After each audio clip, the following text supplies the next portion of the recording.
welcome back to the channel and welcome back to another edition of Prop of the Week. In this edition, I'll be doing Prop of the Week for UFC Fight Night, Taira versus Parks. So, doing this alone because I got to address how badly I've been getting cooked on Prop of the Week for I don't know how long. Whenever you don't know how long, you've been getting cooked for a long time.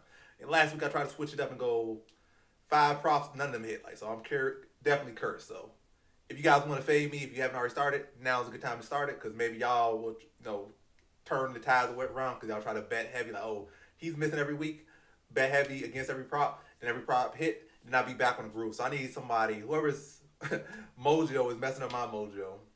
I'm not saying that the other guy is messing up my mojo. I'm just talking about me in particular and anybody that's betting these props because somebody got some bad mojo or I got some bad mojo. I don't know what's going on. But whenever I bet it, this crazy things happen. Like crazy things happen on this prop. So yeah. And I'm gonna keep doing multiple props till I hit one.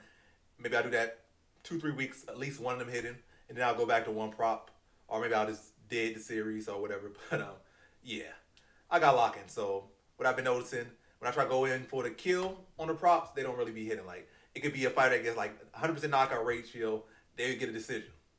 But what has been hitting is, matter of fact, if you got undefeated prospect going in with a 45-year-old has been, they don't show up. But what has been showing up for me is my last 2 props that did hit were underdog decisions. So that's what has been hit. So I've been making good calls on underdogs and underdogs to go by decision. And one of them I didn't even play. Matter of fact, I didn't play none of those last time. But I did pick. But yeah, I picked Costa to win, bet on him. But I didn't bet Fiera. But not yet, not Fiera. But his name is Fiera. Patricio Pitbull. Yeah, Patricio Pitbull. I picked him by decision, but I didn't bet it. Costa, I bet him is underdog. He was like plus 200, plus 205 when I bet him.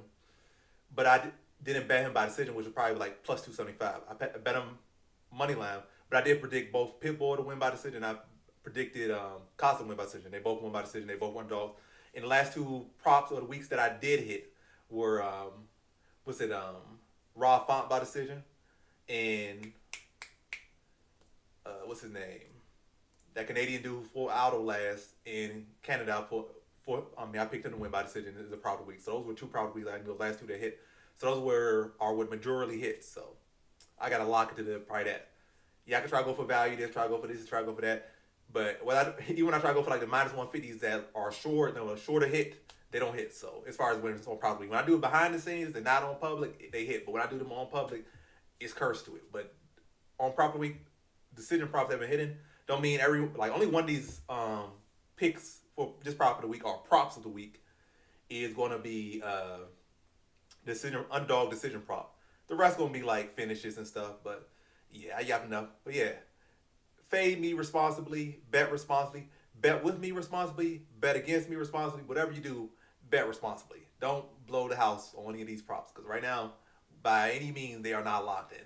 And I'm due a win because last week was crazy. How did I pick 5 decent props and none of them hit? Like crazy. Clearly, some hoodoo, hoochie coochie is going on. But I'm gonna beat that hoochie coochie up and get things back right. And y'all could clip that. But yeah. Now to the props of the week. Not the prop of the week, but the props of the week. But yeah, first one I got Pulev by KO or sub at plus 150. So basically Pulev in the distance.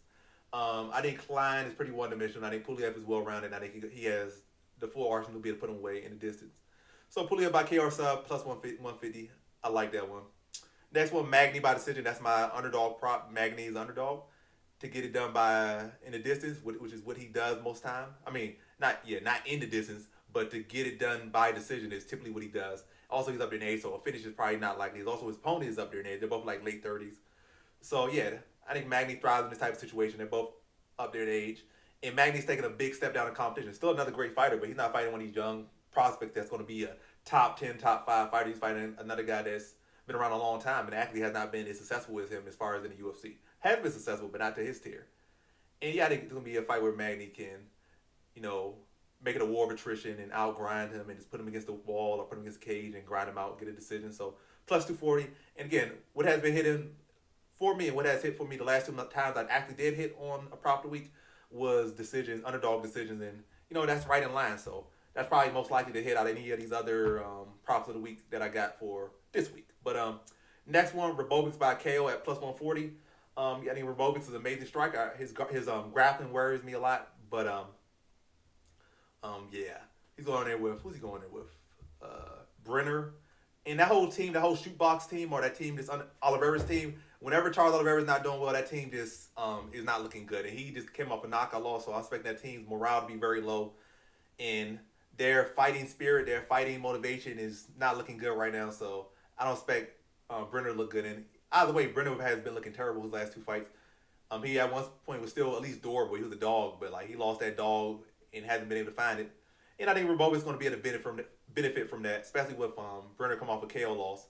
And I think Robovic is going to be able to put him out of there within the distance by KO. I don't see Robovic submitting nobody. So his only path to victory seems to be KO or decision. But the KO prop at plus 140 seems very live, especially with Brenner come off a knockout. And also with their team's main star, coming off a knockout loss. And the team's morale is just abysmally low. So I think Robovic can get a KO here, and that's plus 140. So that's the third prop for this week.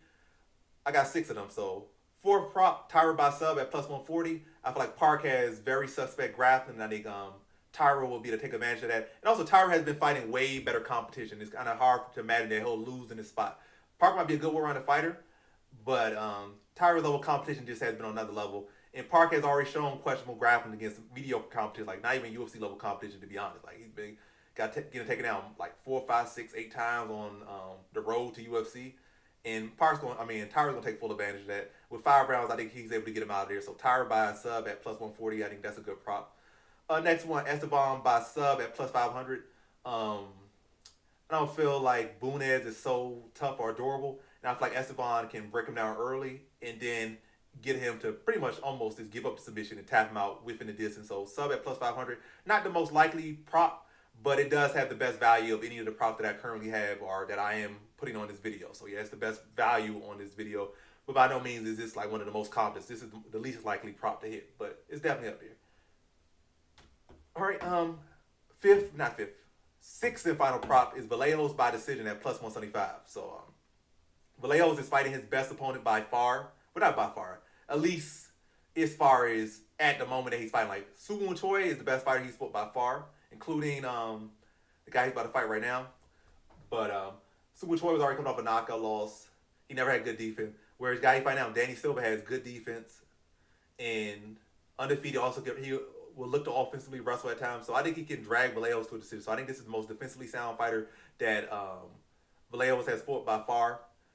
And he's fighting an undefeated fighter who's big, young, and strong, who can wrestle. And he can test Vallejos in areas that he may be weak. And again, he's not defensively weak. I feel like the thing with Silva is the output. The defense is on his money.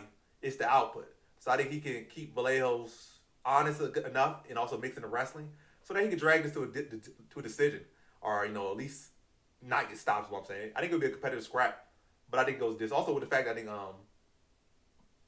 Silva might come in a little bit overweight, so he'll probably be able to take a little bit more damage as well. So he already got good defense. He already got the wrestling to threaten, keep Vallejos honest.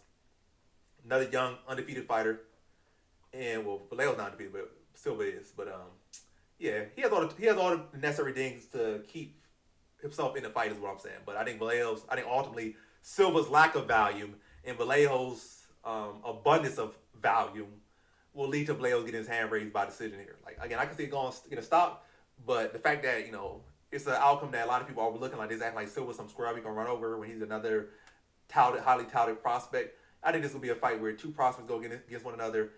They both test each other a lot, but Vallejos again is going to be to dig deeper and push harder, and that's going to get him to sit like pushing harder, drawing more, landing more.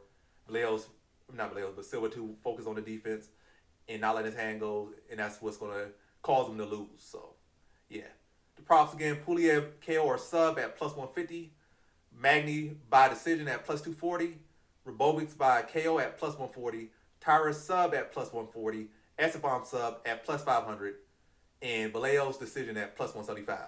And that has been the props of the week for UFC Fight Night, Taira versus Park. And as always, thanks for watching. Peace.